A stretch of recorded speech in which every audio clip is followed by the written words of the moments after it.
Chapter 11 Part 2 Many Theories. Noam Chomsky's Language Development Theory. Sigmund Freud's Psychosexual Personality Theory. Erik Erikson's Psychosexual Personality Theory. First is Noam Chomsky's Language Development Theory. This language development theory was given by the Noam Chomsky. ये language development theory किसने दी थी?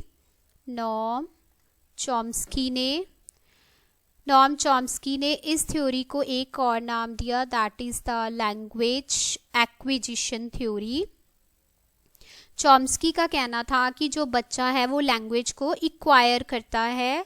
जब बच्चा छोटा होता है 1.5 और 2 के इन बिटवीन, जब वो बोलना सीखता है तो वो लैंग्वेज को एक्वायर करता है. वो अपने पेरेंट्स को बोलते हुए देखता है और वर्ड्स को खुद एक्वायर करता है, एब्जॉर्ब करता है, ग्रास्प करता है. उसको रटाए नहीं जाते वर्ड्स, लर्न नहीं करवाए जाते, वो खुद एक्वायर करता है. नॉम चॉम्स्की ने इसीलिए इस थ्योरी को लैंग्वेज एक्विजिशन थ्योरी का नाम भी दिया. चॉम्स्की ने एक नाम इस थ्योरी को और दिया, that is the universal grammar theory. Universal grammar theory उन्होंने क्यों बोला? कि सारी जो लैंग्वेज की ग्रामर्स होती है ऑलमोस्ट सेम होती है, उनके बेसिक सेम होते हैं. जैसे इंग्लिश में नाउन प्रनाउन एडजेक्टिव पढ़ाया जाता है, सिमिलरली हिंदी में संज्ञा सर्वनाम विशेषण आते हैं, पंजाबी में नाम प्रनाम आते हैं, और रीजनल लैंग्वेज है, वर्ल्ड में जितनी भी लैंग्वेजेस बोली जाती हैं सबकी ग्रामर जो है ऑलमोस्ट जो बेसिक्स हैं वो सेम होते हैं. इसीलिए नॉम चॉम्स्की ने इस थ्योरी को यूनिवर्सल ग्रामर थ्योरी का नाम भी दिया. This theory is also included one more term. इस थ्योरी में एक टर्म और दी नॉम चॉम्स्की ने, that is the transformative generative grammar. इसका मतलब है कि जो बच्चा ओल्ड सेंटेंसेस से न्यू सेंटेंसेस बनाता है, जो न्यू सेंटेंसेस जनरेट करता है, ओल्ड से new sentences banana, that is the transformative generative grammar. Noam Chomsky का कहना था कि जब बच्चा बॉर्न होता है तभी से उसके ब्रेन में एक डिवाइस होता है, LAD device, that is the language acquisition device होता है, जिसमें उसके ग्रामर रूल्स पहले ही स्टोर होते हैं. जो उसकी बेसिक ग्रामर है, यूनिवर्सल ग्रामर है, जो कि सारी लैंग्वेजेस के लिए सेम होती है ऑलमोस्ट, वो उसके ब्रेन में पहले ही स्टोर होती है. जब बच्चा अपने पेरेंट्स को देखता है बोलते हुए और उस लैंग्वेज को एक्वायर करता है, उसके ब्रेन में ऑलरेडी पहले ही क्या है, ग्रामर रूल्स है, जिसकी हेल्प से वो लैंग्वेज को एक्वायर करता है. कई बार सीटेट में एलएडी की फुल फॉर्म भी पूछी जाती है. LAD is a language acquisition device. जब बच्चा अर्ली चाइल्डहुड में लैंग्वेज सीखता है तो वो पीरियड उसके लिए बहुत क्रिटिकल होता है. Early childhood period is critical for the language learning. ये थ्योरी दूसरी लैंग्वेजेस में भी आती है. जैसे जब सीटेट का पेपर होता है तो उसमें जो फर्स्ट पार्ट होता है वो सीडीपी का होता है, चाइल्ड डेवलपमेंट एंड पैडागोगी का. उसमें भी इस थ्योरी से रिलेटेड क्वेश्चन आ सकते हैं, नॉम चॉम्स्की से related.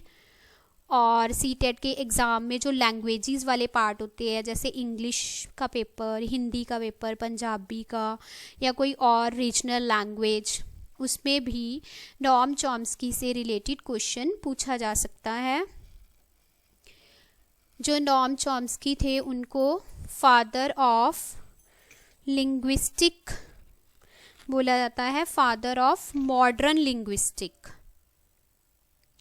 Nom Chomsky is also called father of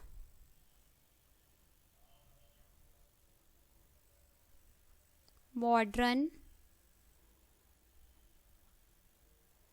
linguistic.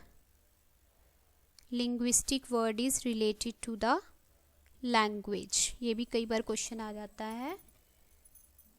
Who is the father of modern linguistic? That is the Noam Chomsky. This is all about Noam Chomsky's language development theory.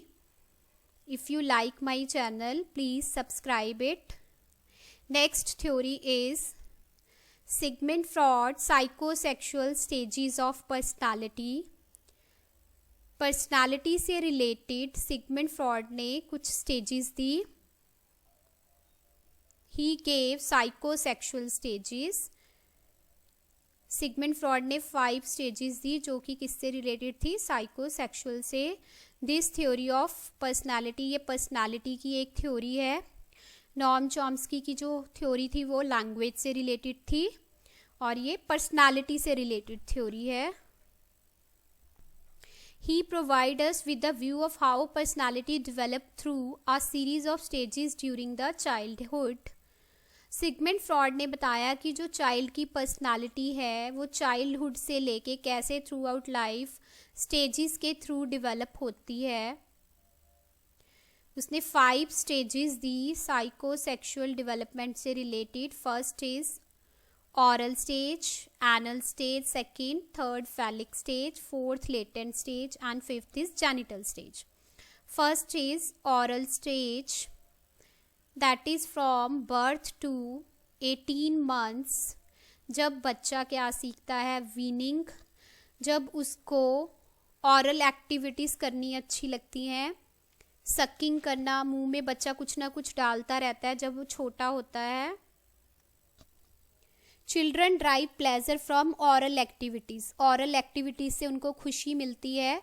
ऑरल activity means sucking, tasting. They like to put things. बच्चा हर चीज़ मुंह में डालनी शुरू कर देता है. He like to put things in their mouth only. वो माउथ में ही उसको चीज़ें डालना अच्छा लगता है. Next is anal stage. Anal stage that is from 18 month in between 3 to 4 years. 18 महीने से लेके 3-4 साल के बीच की जो स्टेज है जब बच्चे को टॉयलेट ट्रेनिंग दी जाती है, बच्चे पॉटी करना सीख लेते हैं. That is the anal stage. Next is phallic stage. 3 to 4 years से 5 to 7 years.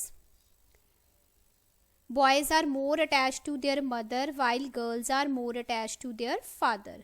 जो लड़के हैं वो मम्मा की तरफ ज़्यादा अटैच होते हैं इस स्टेज में और जो गर्ल्स हैं वो पापा की तरफ ज़्यादा अटैच्ड होते हैं. That is in the phallic stage. In this stage there are the 2 terms. That is the in phallic stage there are 2 terms. That is the Oedipus complex and there is a more term that is the Electra complex. Oedipus complex क्या है? जब लड़का अपनी मम्मा की तरफ attach होता है, a boy would feel attach to the mother. Electra complex जब गर्ल ज़्यादा अपने पापा से अटैच फील करती है, a girl feel attach to the father. ये दोनों टर्म्स जो हैं पेपर के लिए इम्पॉर्टेंट है. Oedipus complex and Electra complex. ये किस स्टेज में आती हैं? फैलिक स्टेज में. Next is latent stage. 5 to 7 years से लेके प्यूबर्टी तक जब बच्चा मिच्योर हो जाता है, नौजवान बन जाता है. इस स्टेज में children spend more time and interact mostly with the same sex peers. बच्चा अपने जैसे पियर्स के साथ खेलना पसंद करेगा, जैसे बॉयज़ को लाइक करेंगे, गर्ल्स जो है गर्ल्स के साथ खेलना पसंद करेंगे. Next is genital stage. ये प्यूबर्टी से स्टार्ट हो जाती है. इसमें आ जाता है जेनिटल इंटरकोर्स. जब बॉयज़ गर्ल्स को लाइक करेंगे और गर्ल्स जो है बॉयज़ की तरफ अट्रैक्ट होएंगी. Individuals are attach to the opposite sex pairs. This is all about the 5 stages by the Sigmund Freud. Sigmund Freud ने ये 5 stages दी. इसके अलावा सिगमंड फ्रॉड ने 3 states ऑफ माइंड दी. 3 states of mind are id, ego and super ego. Id होती है जब totally work on pleasure principle and immediate requirement. जब बच्चा जिद करे कि उसको वो चीज़ मिल जाए, इमीडिएटली मिल जाए, इमीडिएटली मिलने से उसको प्लेजर मिले, खुशी मिले, that stage is a id. जिद करे कि मुझे चॉकलेट अभी चाहिए, आइसक्रीम अभी चाहिए, और बच्चे को इमीडिएटली आइसक्रीम मिल जाए, that is the id. Ego, it function on the principle of reality, जो कि रियलिटी पे काम करती है। It maintain harmony between the external world and balance in the id and super ego. Super ego और id के बीच में बैलेंस बना के रखती है। Harmony means balance, external world के बीच में भी बैलेंस बना के रखती है। ईगो ये रियलिटी पे काम करती है, सच्चाई पे, ट्रुथ पे। जैसे चोर पहले प्लानिंग करेगा चोरी करने की, जो उसने प्लानिंग की वो क्या है, रियलिटी। उसने प्लान करके चोरी की और उसने चोरी कर ली, that is the ego. Super ego that prefers to as perfection principle, that is morality. जो सुपर ईगो है वो मोरालिटी पे काम करती है। इट जज the thoughts, feelings and action of the ego. जैसे चोर ने चोरी की और उसको रियलाइज हो जाए कि मैंने ये काम गलत किया है। जब किसी इंडिविजुअल को ये समझ आ जाए जो उसने किया है वो गलत था, उसने क्या शो करेगा, वो सच्चाई शो करेगा, मोरालिटी शो करेगा, मॉरल वैल्यूज शो करेगा। मीन्स उसको समझ आ गई है जो उसने काम किया वो गलत था। जैसे चोर को समझ आ जाए जो चोरी करना है वो गलत है, पाप है, this is a bad habit, वो आगे से ये काम नहीं करेगा। That is the morality, moral values show करेगा। That is called the super ego. There is one example, अगर बच्चा कहे कि मुझे अभी चॉकलेट चाहिए, दैट इज द इड। जब उसने चॉकलेट खा ली, ये सच्चाई है, उसने वेट की और चॉकलेट खा ली, दैट इज द ईगो, जो कि रियलिटी है। सुपर ईगो जब उसको समझ आ गया कि ये गलत है, चॉकलेट खाना गलत है, उसको मॉरल वैल्यू शो की, मोरालिटी शो की, वो आगे से नहीं खाएगा बच्चा, तो वो क्या है, super ego. This is all about the 3 stages of mind given by the Sigmund Freud. Next is Erik Erikson theory of psychosocial development theory. Psychosocial development theory किसने दी थी, एरिक्सन ने। Our personality develop through 8 stages from infancy to old stage. Erikson का कहना है कि जो personality है वो इन्फेंसी स्टेज से लेके ओल्ड एज तक 8 स्टेजेस में डेवलप होती है। एरिक्सन ने एक्सप्लेन किया था 8 स्टेजेस कि he gave stages to explain how people mature. इन स्टेजेस में एरिक्सन ने बताया कि लोग कैसे मैच्योर होते हैं। These stages clarify the development challenges faced at various point in life. In stages में लोगों को जिस चीज़ का सामना करना पड़ता है अपनी लाइफ में, उनको क्लैरिफाई किया। जो जो डेवलपमेंट में चैलेंजेस आते हैं, कैसे वो फेस करते हैं लोग, उसमें क्लैरिफाई किया। जो स्टेजेस दी हैं उसमें सारी clarification the. We encounter between our psychological needs and the surrounding social environment. Erikson का कहना था कि जो साइकोलॉजिकल नीड्स हैं, मीन्स हमारी बॉडी की जो ज़रूरतें हैं और जो हमारा सोशल इन्वायरमेंट है, उनके बिटवीन में लोगों का क्या होता है, एनकाउंटर होता है, सामना करना पड़ता है, उनको प्रॉब्लम्स आती हैं सराउंडिंग्स और बॉडी नीड्स के इन बिटवीन।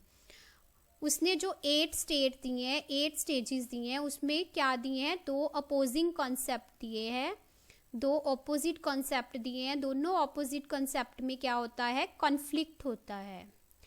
ये जो है नेक्स्ट एग्जाम्पल के थ्रू समझ आएगा। नेक्स्ट स्लाइड में जो स्टेजेस दिए हैं उसके थ्रू ये लाइन्स समझ आ जाएंगी। Explained how they adjust to the social crisis throughout the life. कैसे जो लोग हैं, कैसे जो चिल्ड्रन हैं, इन कॉन्सेप्ट्स का सामना करते हैं, कॉन्फ्लिक्ट का सामना करके सोशल क्राइसिस के लिए एडजस्ट करते हैं through out life. He gave 8 stages. Trust versus mistrust. Her state में जो उसने 8 स्टेजेस दिए हैं, वहाँ पे हर स्टेट में 2 ऑपोजिंग कॉन्सेप्ट दिए हैं, दो ऑपोजिट कॉन्सेप्ट दिए, जैसे ट्रस्ट वर्सेस मिसट्रस्ट, ये दोनों क्या है, opposite concept. Similarly autonomy versus shame and doubt, ये क्या है, दोनों opposite concept. Initiative versus guilt, ये क्या है, ऑपोजिट कॉन्सेप्ट, दोनों एक दूसरे के ऑपोजिट कॉन्सेप्ट हैं। सिमिलरली इंडस्ट्री वर्सेस इन्फीरियरिटी, ये भी ऑपोजिट है एक दूसरे के। आइडेंटिटी वर्सेस रोल कन्फ्यूजन, दोनों ऑपोजिट हैं। इंटीमेसीज आइसोलेशन, दो भी ऑपोजिट कॉन्सेप्ट। जनरेटिवली वर्सेस स्टैग्नेशन, ये भी दोनों क्या है, ऑपोजिट कॉन्सेप्ट है। ईगो इंटीग्रिटी वर्सेस डेस्पेयर, ये भी क्या है, ऑपोजिट कॉन्सेप्ट्स हैं। इन दोनों ऑपोजिंग कॉन्सेप्ट्स के याद जो 8 स्टेजेस में एरिक्सन ने कॉन्सेप्ट दिए हैं, ऑपोजिट कॉन्सेप्ट दिए हैं, दोनों के बीच में क्या होता है, कॉन्फ्लिक्ट होता है, झगड़ा होता है। और जो पीपल हैं, जो चिल्ड्रन हैं, वो थ्रू आउट लाइफ कैसे इन दोनों कॉन्सेप्ट्स के बीच में से एक कॉन्सेप्ट्स को एडजस्ट करते हैं, अडेप्ट करते हैं, ये एरिक्सन ने एक्सप्लेन किया है। First is trust versus mistrust. Trust versus mistrust, जो कि कहाँ से स्टार्ट होती है स्टेज, in between infancy to 18 months, जब बच्चा फीड करना सीखता है। अगर तो बच्चे को प्रॉपर लव, अफेक्शन, केयर मिलता है, प्रॉपर अच्छा इन्वायरमेंट मिलता है, तो बच्चा ट्रस्ट शो करता है। अगर बच्चे को प्यार नहीं मिलता, ट्रस्ट नहीं मिलता, तो वो मिसट्रस्ट शो करता है। Next is autonomy versus shame and doubt. This stage is in between early childhood से 2 to 3 years, जब बच्चा को टॉयलेट ट्रेनिंग दी जाती है। 18 महीने के बीच में बच्चे को टॉयलेट ट्रेनिंग सिखाई जाती है। जो बच्चा तो सीख लेता है उसमें तो ऑटोनॉमी डेवलप हो जाती है, और जिसको नहीं आती टॉयलेट ट्रेनिंग, जो पॉटी करने नहीं सीखता, जो बच्चा बीच में कर देता है, अपनी मम्मा को नहीं बताता कि मैंने पॉटी कर ली है, और उसको ना पॉटी खुद करनी आती है, ना वॉश करना आता है, तो उसको क्या फील होती है, शेम फील होती है। उसको क्या फील होता है, डाउट और शेम फील होती है। जो बच्चा सीख लिया वो क्या बन गया, ऑटोनॉमी उसने एक्सप्रेस कर दी। Next is initiative versus guilt, जब बच्चा प्री स्कूल में होता है, जब बच्चा प्री स्कूल में जाता है, इन बिटवीन 3 to 5 years, जब बच्चा प्री स्कूल में अपने आप को एडजस्ट कर लेता है, अपने टीचर्स, अपने फ्रेंड्स के साथ एडजस्ट कर लेता है, तो वो क्या लेता है, इनिशिएटिव लेता है। तो बच्चे ने क्या ले लिया प्री स्कूल में, इनिशिएटिव। लेकिन जो बच्चा एडजस्ट नहीं कर पाता, स्कूल इन्वायरमेंट उसको अच्छा नहीं लगता, रोता है स्कूल जाता हुआ, अपने टीचर्स के साथ, अपने फ्रेंड्स के साथ एडजस्ट नहीं करता, वो क्या फील करता है, गिल्ट फील करता है। Next is industry versus inferiority. ये स्टेज जब बच्चा प्रॉपर स्कूल जाना शुरू कर देता है, प्री स्कूल उसका ओवर हो जाता है, फर्स्ट क्लास से जब वो स्कूल जाना स्टार्ट कर देता है, that is in between 6 to 11 years, तो बच्चा एक अपनी इंडस्ट्री बनाता है, एक पर्सनालिटी बनाता है, अपने टीचर्स और फ्रेंड्स के साथ एडजस्ट करता है, अपने स्कूल इन्वायरमेंट के साथ एडजस्ट करता है, उसकी एक अपनी इंडस्ट्री बन जाती है, इमेज बन जाती है। जो बच्चे ये चीज़ नहीं कर पाते उनको क्या फील होता है, इन्फीरियर, वो इन्फीरियरिटी फील करते हैं, जो बच्चे एडजस्ट नहीं कर पाते स्कूल में। Next is identity versus role confusion. जब बच्चा एडोलेसेंस में होता है 12 to 18 years, किशोर अवस्था में बच्चे अपनी आइडेंटिटी ढूंढते हैं। कोई कहता है मुझे इंजीनियर बनना है, डॉक्टर बनना है, पायलट बनना है, नर्स बनना है, कोई ना कोई उनका एम होता है कि हमने ये बड़े होके करना है। जो तो बच्चे डिसाइड कर लेते हैं उनकी तो क्या बन जाती है, आइडेंटिटी, वो अपनी आइडेंटिटी को पा लेते हैं। लेकिन जो नहीं कर पाते वो क्या हो जाते हैं, कंफ्यूज्ड, उनको समझ नहीं आता हम क्या करें, वो कंफ्यूज्ड हो जाते हैं। Next is intimacy versus isolation, that is from young adulthood 19 to 14 years। Closeness, relation बनाना, फ्रेंड्स बनाना, शादी कर लेना, जो तो शादी कर लेते हैं, रिलेशन बना लेते हैं, फ्रेंड्स बना लेते हैं, वो किस स्टेज में आ जाते हैं, इंटीमेसी को पा लेते हैं वो। लेकिन जो इंडिविजुअल मैरिज नहीं करते, फ्रेंड्स नहीं बना पाते, रिलेशन नहीं बना पाते, अकेला रहना पसंद कर लेते हैं, जो इन चीज़ों को नहीं पाते, वो क्या हो जाते हैं, आइसोलेटेड हो जाते हैं। Next is generatively and stagnation, that is from middle adulthood 14 to 65 years. जब कोई इंडिविजुअल लाइफ में सेट हो जाता है, उसको सारी बेसिक कम्युनिटीज़ मिल गई हैं, उसकी लाइफ बहुत खुशहाल हो गई है, पीसफुल हो गई है, चेयरफुल हो गई है, जो उसको चाहिए था वो सब कुछ मिल गया, उसका करियर सेट हो गया, उसकी जॉब मिल गई है, उसको मीन्स उसको हर चीज़ जिसकी ज़रूरत थी वो उसने पा ली है, तो वो किस स्टेज में है, जनरेटिवली, मीन्स उसकी खुशहाल ज़िंदगी है, जनरेटिवली है वो। लेकिन जिसको ये चीज़ें नहीं मिल गई वो क्या हो गया, स्टैग्नेशन। स्टैग्नेशन, उसकी लाइफ में ठहराव आ गया है, वो रुक गया है, उसकी लाइफ स्टॉप हो गई है, रुकी हुई है, खड़ी हुई है। Next is ego integrated versus disappear. जब बुढ़ापा अच्छा हो, जब बच्चे साथ रहें, फैमिली हो, इंटीग्रिटी हो, तो ईगो इंटीग्रिटी आ जाती है। मीन्स जब इंडिविजुअल्स मिच्योर हो जाते हैं, ओल्ड एज में आ जाते हैं, उनको सब कुछ मिल जाता है जो उनको चाहिए, उनकी पेरेंट्स, उनकी फैमिली, उनके बच्चे, उनके पोते पोतियाँ पूरी इंटीग्रेशन से रहते हैं, मिलजुल के उनके साथ रहते हैं, वो इंडिविजुअल किस स्टेज में आ जाते हैं, ईगो इंटीग्रिटी में। और जो अकेले रह जाते हैं, जिनको अपना एम नहीं मिलता, आइसोलेटेड रहते हैं, अकेले रहते हैं, जिनको कुछ नहीं मिलता जो उनको चाहिए था, वो क्या हो जाते हैं, डेस्पेयर हो जाते हैं, निराश होते हैं, सैड होते हैं, वो डेस्पेयर स्टेज में आते हैं। This is all about the Erik Erikson theory of psycho social development stages. उन्होंने 8 स्टेजेस दी साइको सोशल डेवलपमेंट से रिलेटेड। हर स्टेज में उन्होंने क्या दिए हैं, 2 ऑपोजिट कॉन्सेप्ट दिए हैं। हर स्टेज में जो ऑपोजिट कॉन्सेप्ट दिए हैं उनके बीच में क्या होता है, कॉन्फ्लिक्ट होता है, झगड़ा होता है। उसमें से जो इंडिविजुअल है, पर्सन है, किसी एक के साथ एडजस्ट करके अपनी लाइफ को आगे बढ़ाता है। Thank you. Like, share and subscribe my channel.